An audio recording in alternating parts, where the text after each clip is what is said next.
नमस्कार। आप सभी का फिर से एक बार स्वागत है आपका अपना चैनल एस्ट्रो साइंस चैनल में। सभी व्यूअर्स और सब्सक्राइबर्स को बहुत बहुत धन्यवाद जो आपने इसे इतना प्यार दिया, इस चैनल को इसे इतना अपनापन दिया। ये प्यार और अपनापन ऐसे ही बनाए रखिएगा। और एक अलर्ट सूचना है कि आने वाले 3 से 4 महीनों में हम रिसेशन हिट करेंगे, यानी महंगाई दर सबसे ऊपर में रहेगा। तो बहुत सारी नौकरियां जाएंगी, बहुत सारे व्यापार और बिजनेसेस बंद होंगी, ठप हो जाएंगी। तो इसलिए अनावश्यक खर्च ना करें, जो भी ज़रूरतें की चीज़ें हैं सिर्फ उसी पे खर्च करें। और 4 महीना बाद हम एक और चैनल लॉन्च करेंगे जिसमें हम अर्निंग और प्रॉफिट पे चर्चा करेंगे कि इस मार्केट में हम कैसे अर्न करें, कैसे सीखें, कैसे इस चीज़ें काम करती है। क्योंकि ये टेक्नोलॉजी भविष्य की टेक्नोलॉजी है। आने वाले 10 सालों में आपको इस बात का एहसास होगा। आप सभी लोगों ने इसके बारे में सुना होगा, पढ़े भी होंगे, लेकिन पर्याप्त नॉलेज ना होने के कारण या इनसिक्योरिटी के कारण आप लोग उसमें प्रवेश नहीं कर रहे हैं।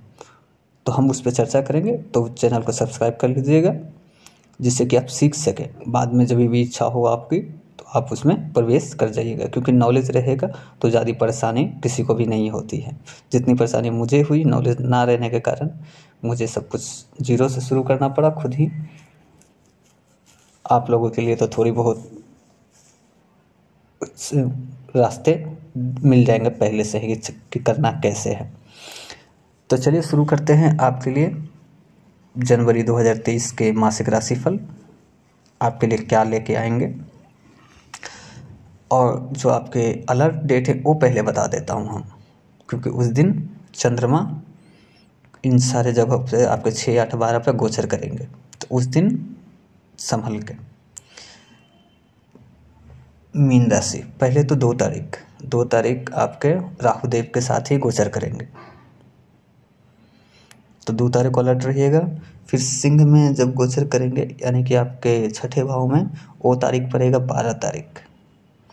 फिर पड़ेगा 17 तारीख जब आपके अष्टम में, और फिर शनिदेव के साथ विष योग बनाएंगे 25 तारीख को। क्योंकि मैं पिछले जितने भी अभी तक वीडियो डाला हूँ 6 राशियों का, तो उनमें से अधिकतर का मैं फ्लो में भूल जाता हूँ बोलना।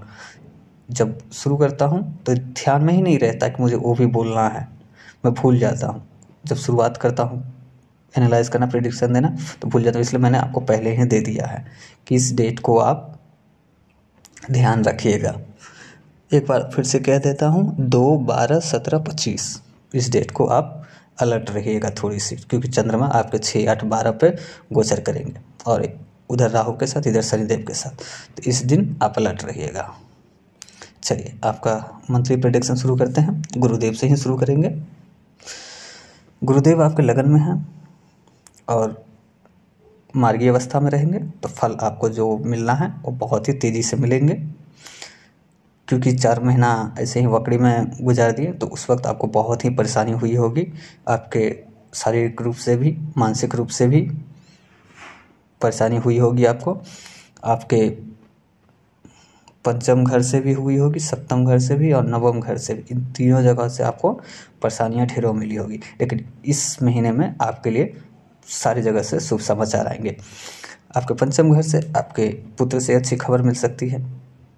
वो कुछ अच्छे ग्रेड ला सकता है, या फिर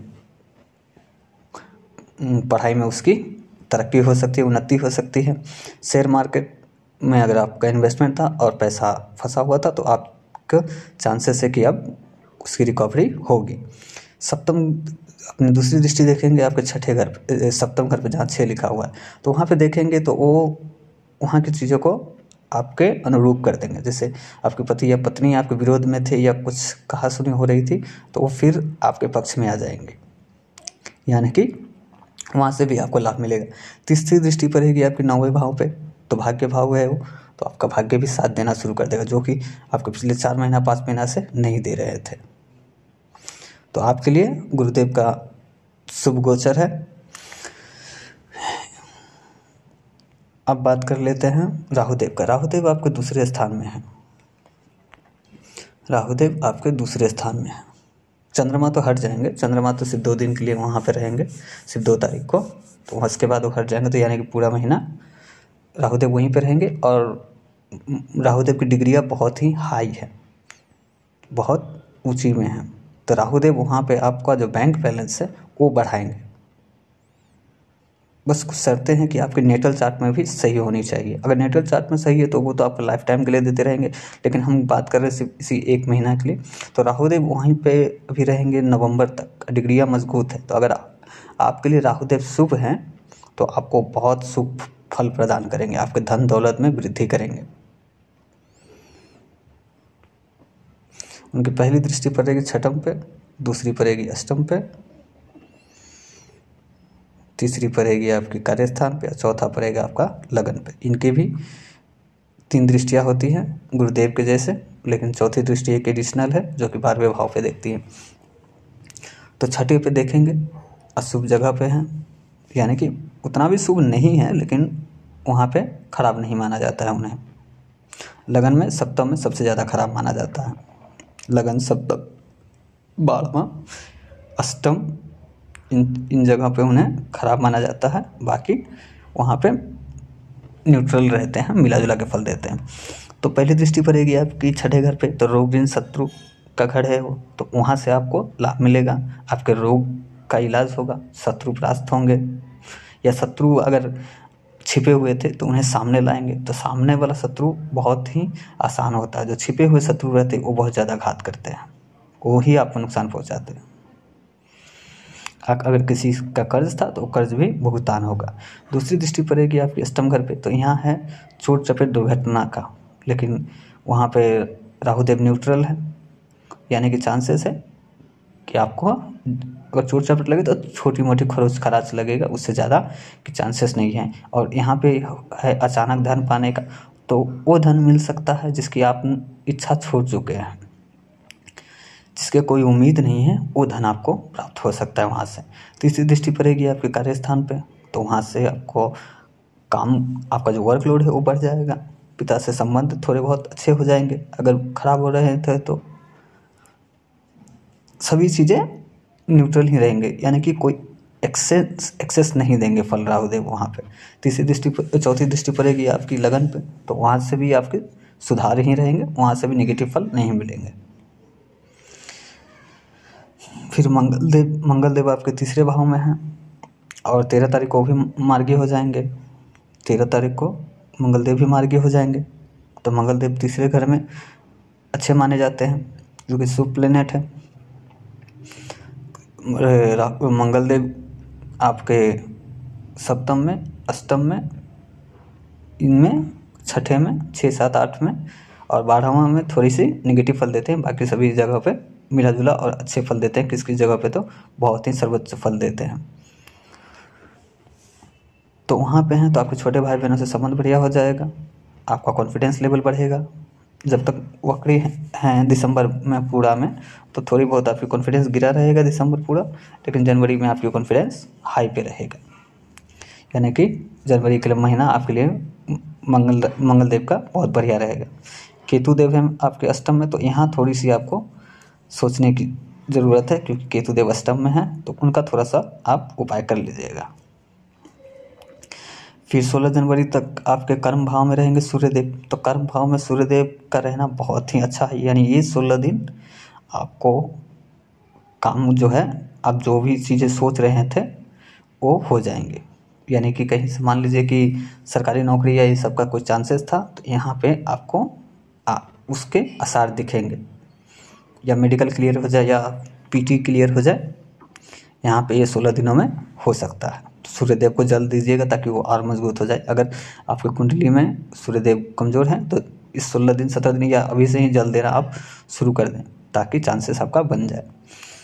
फिर चले जाएंगे सूर्यदेव आपके 16 तारीख के बाद 10म घर में, जहाँ के पहले से ही 5 तारीख और 9 तारीख के बीच में शुक्रदेव और बुधदेव वहाँ पे रहेंगे।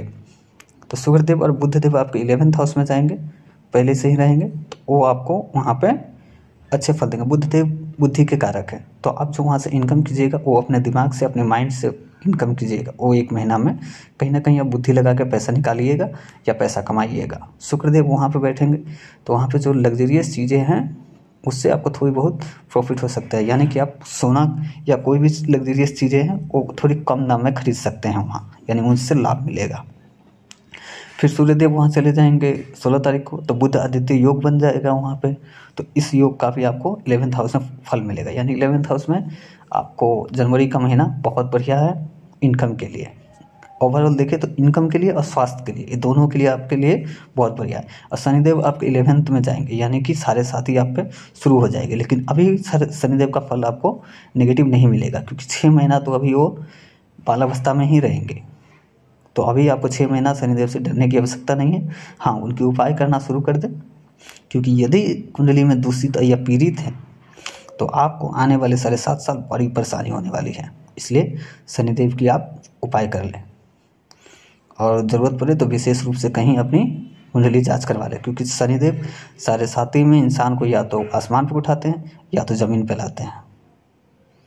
लेकिन अभी आपको पास 6 महीना है, क्योंकि शनिदेव 6 महीने के बाद ही डिग्रियाँ इनकी मजबूत होगी, तो आपके लिए फल जो भी हो नेगेटिव या पॉजिटिव आपको दिखने लगेगा। अभी छोटी मोटी, अगर मान लीजिए कि अगर आपको किसी से विवाद हो रहा है छोटी मोटी, या आपके कामकाज में अड़चने आ रही है, कामकाज ठप हो रहा है, बंद हो रहा है, तो समझिए कि शनिदेव नेगेटिव है।